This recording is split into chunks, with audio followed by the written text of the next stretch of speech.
bersama saya Prisa Sampodatu dan Wiki Andrian. Di Kreatif kali ini kami akan membahas mengenai peluang bertumbuh brand agency di industri kreatif. Sudah tersambung melalui video conference ada Mas Haikal Basagili, founder dan CEO dari Beranda Brand. Apa kabar, Mas? Halo Mas Vicky, Alhamdulillah sehat. Mbak Prisa, apa kabar? halo, kabar luar biasa. Thank you sudah join. Terima Thank you kasih sudah join Mas Haikal. Ini bicara mengenai kebutuhan dari teman-teman, apakah itu skupnya adalah UMKM ataupun mungkin korporasi gitu ya. Kalau mau bikin brand, itu konsultasinya ke brand agency kurang lebih seperti itulah ya.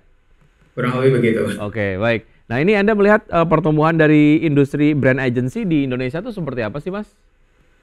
Oke, jadi kalau kita melihat dari kecenderungannya, kita melihat ini ada tren yang positif ya, Mas Vicky. Jadi di Indonesia saat ini industri kreatif tuh cukup luas, ada 17 subsektor industri kreatif gitu, dan brand agency ada di dalamnya gitu. Dan kita melihat sebenarnya kecenderungan teman-teman yang punya kreativitas, mereka punya kemampuan, kemudian punya eh, kemauan untuk membuka usaha, ini jadi peluang yang sangat potensial di Indonesia. Jadi jumlahnya terus bertambah sebenarnya. Kalau dari pelaku usahanya ya, pelaku brand agency-nya sendiri. Begitupun ini berbanding lurus dengan kebutuhan klien yang memang didominasi oleh para pelaku usaha UMKM gitu. Oke, baik. Dari pengamatan Anda sebetulnya apa sih yang mempengaruhi pertumbuhan ataupun dinamika dari industri brand agency di Indonesia, Mas Haikal? Oke, memang akhir-akhir ini kita melihat adanya kesukaan ataupun kecenderungan dari para pelaku usaha itu mereka butuh sesuatu yang baru setiap harinya gitu. Nah, adanya kecenderungan ini membuat orang yang punya kemampuan ambil inisiatif untuk bantu orang lain. Memulainya biasanya dari situ. Atau misalnya mereka yang sebelumnya bekerja di agensi besar, kemudian mereka cukup punya pengalaman, cukup punya wawasan, mereka berinisiatif untuk buka sendiri. Nah, ini kemudian memunculkan inisiatif-inisiatif baru, brand agency bermunculan, dan kemudian mereka melihat adanya potensi pasar yang cukup besar. Jadi adanya para pelaku usaha yang ingin naik kelas ya, ingin brandnya semakin dikenal. Kalau brand ini kan sebenarnya kita bicara tentang jangka panjang ya, berbeda dengan pendekatan marketing yang memang jangka pendek tuh. Brand ataupun kegiatan branding itu adalah pendekatan jangka panjang yang tujuannya adalah untuk bisa dikenal oleh publik, khususnya target customer yang memang ideal sama mereka. Nah, ini yang proses jangka panjang ini memang harus dikerjakan secara berkesinambungan ini sama para pelaku usahanya gitu. Nah, bagaimana peran Beranda brand sendiri, sistem kerjanya itu seperti apa sih? Ya, kalau di Beranda kami melakukan kurasi dan edukasi brand, Mbak Prisa. Jadi di kurasi kami mencoba untuk memberikan insight kepada para pelaku usaha apa yang mereka harus bisa maksimalkan lagi. Karena hari ini semua customer semakin kritis, mereka semakin pintar, mereka bisa melihat blind spotnya kita gitu. Jadi ketika kita punya kemampuan untuk memberikan masukan kepada mereka, ini akan jadi satu hal yang positif, membuat mereka menjadi lebih percaya diri. Mereka jadi lebih kompetitif. Kita juga melakukan edukasi, kita memberikan berbagai macam pelatihan ataupun edukasi secara online, supaya mereka-mereka para pelaku usaha mau punya inisiatif untuk bisa mengembangkan brandnya. Mereka sudah punya produknya, tapi kadang-kadang mereka nggak ngerti gimana caranya mengembangkan brand. Padahal mereka ini sangat potensial gitu. Jadi banyak yang melakukan semacam konsultasi misalnya, apakah setelah terjadi atau masalah misalnya stuck baru melakukan konsultasi atau sebelum jalan? Biasanya lebih banyak kasus yang bagaimana? Setelah jalan biasanya. Setelah jalan justru biasanya ya. Mereka udah punya keberanian, which is good ya. Buat para pelaku usaha, mereka sudah berani untuk mulai dulu, kemudian baru mereka mulai berbenah untuk brandnya. Jalan dulu baru berbenah ya. Itu memang itu adalah salah satu strategi yang oke juga nggak, jalan dulu baru berbenah? Karena kan sering banget mendapatkan advice bahwa melangkah dulu aja gitu. Iya, iya. Sebenarnya nggak apa. Sebenarnya ini adalah satu hal yang positif ya, karena sebenarnya sebelum ngomongin branding justru kita harus ngomongin sales sebenarnya. Mereka harus ada sales dulu, baru mereka bisa masuk ke tahapan berikutnya untuk melakukan branding, karena mereka harus uji kan produknya bisa diterima pasar atau enggak ya. Jangan kelamaan di branding malah kebanyakan biaya nanti ya. Betul, betul. Karena lumayan ya, biayanya lumayan. Hmm. Kegiatan branding ini kegiatan yang nggak bisa cuma sekali. Maka dari itu harus bisa dipastikan ketika memutuskan untuk melakukan branding ini mereka ngerti apa yang mau diperkuat di situ, uniqueness apa yang mau ditawarkan kepada publik. Gitu. Ya, kenapa brand ini menjadi penting? Karena di balik itu ada semacam image ataupun janji yang berusaha untuk dideliver oleh sebuah brand gitu ya. Apalagi brandnya sudah dilengkapi dengan tagline gitu ya. Itu kemudian menjadi satu hal yang harus dipertanggungjawabkan kepada konsumen gitu ya. Oke, Betul, betul. pada saat pandemi saya rasa teman-teman di industri brand agency ini dapat challenge yang luar biasa. Waktu itu ceritanya seperti apa sih, Mas Haikal? Ya, jadi lumayan menantang ya, Mas Vicky, Hmm. ketika pandemi ini semua brand yang besar-besar kolaps gitu ya, termasuk para pelaku usaha yang memang baru merintis. Tapi memang di pandemi ini memberikan satu peluang baru di mana kami mencoba untuk memetakan sebenarnya kendala terbesar para klien ini apa. Buat mereka misalnya bagaimana caranya para pelaku usaha UMKM ini bisa ada di mode bertahan dulu. Bagaimana mereka mencoba untuk menjawab kebutuhan customer yang ada pada saat itu.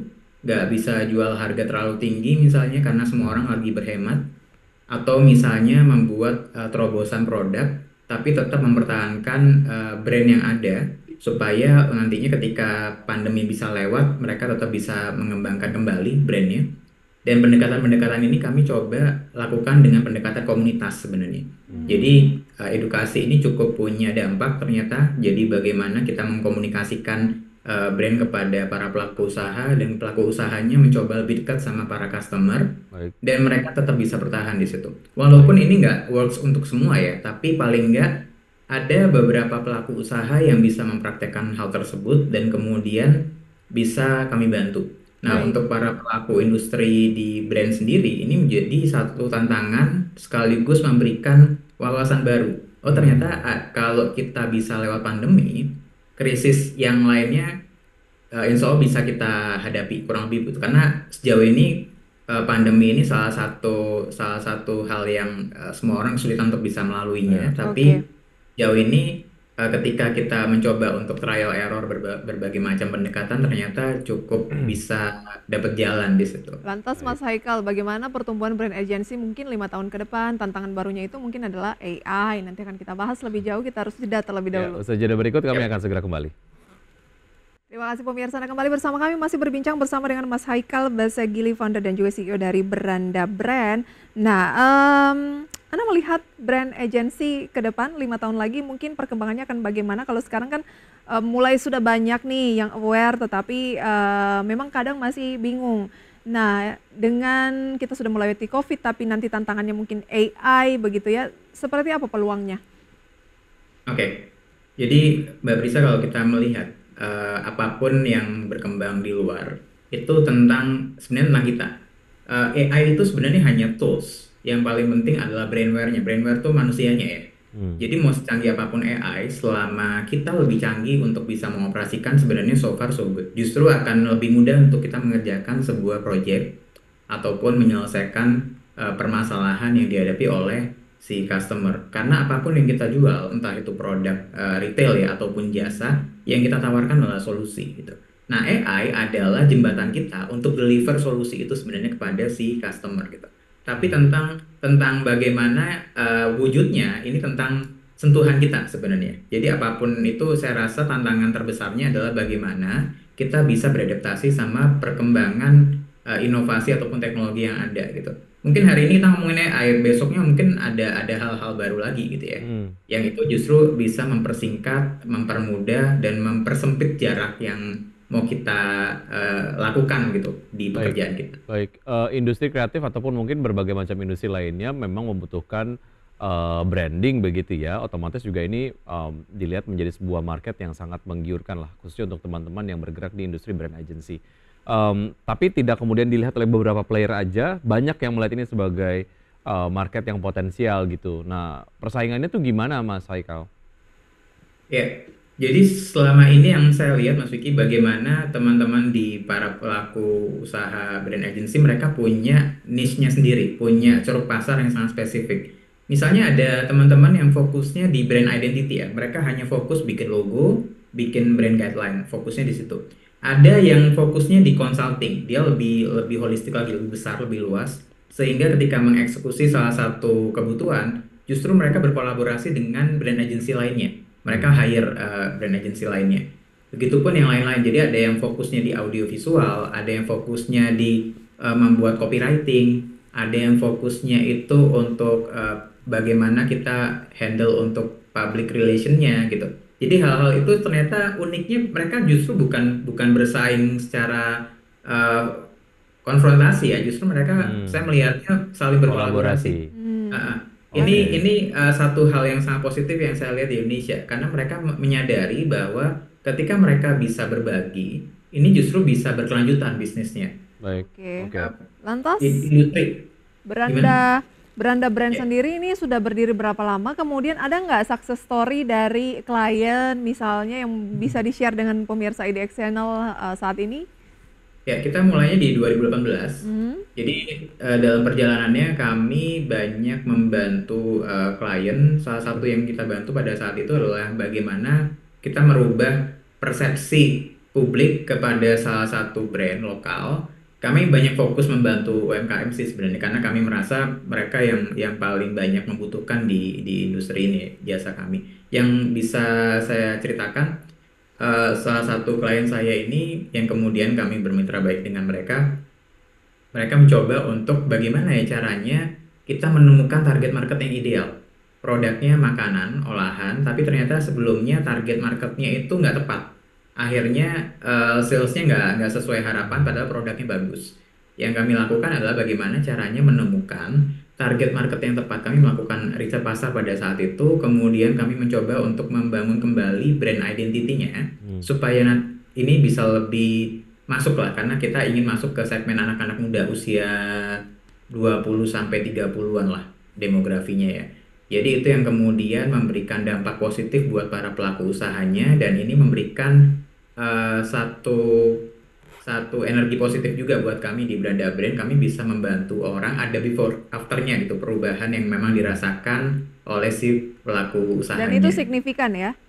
Cukup signifikan. Mereka Baik. dari salesnya terus naik, kemudian dari brand identity-nya itu menjadi top of mind buat si para Ah, customer-nya gitu. Baik, semoga memang dengan keberadaan dari Beranda Brand ini dapat membantu lebih banyak lagi UMKM yang ingin bukan menguasai, lebih ke menikmati ceruk pasar di industri kreatif di Indonesia begitu ya. Pertanyaannya sebetulnya masih banyak Mas Haikal, tapi kemudian waktu kita sangat terbatas. Terima kasih sudah bergabung bersama kami. Sukses untuk Anda dan salam untuk teman-teman di Oke, Beranda terima Brand, kasih Mas Mas Vicky, Haikal. Mbak Prisa. Thank you. sampai Terima jumpa kasih. lagi.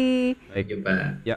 Itu dia pemirsa perbincangan kita kali ini dan sebelum kami akhiri pemirsa kita ke update singkat perdagangan di pasar modal Indonesia hingga pukul 9:28 waktu Indonesia Barat. IHSG berbalik arah melemah 7.665 dengan pelemahan tipis 0,09%.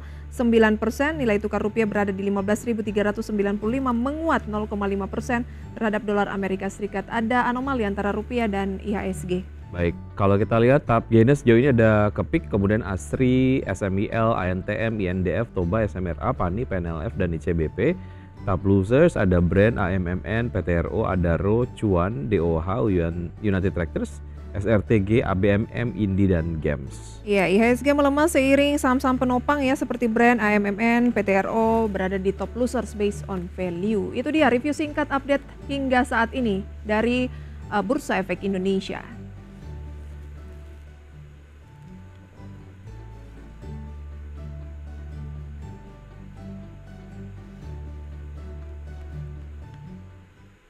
Dan pemirsa sudah 90 menit kami menemani Anda dalam Power Breakfast. Semoga pembahasan hari ini dapat menjadi referensi dan sumber informasi untuk Anda.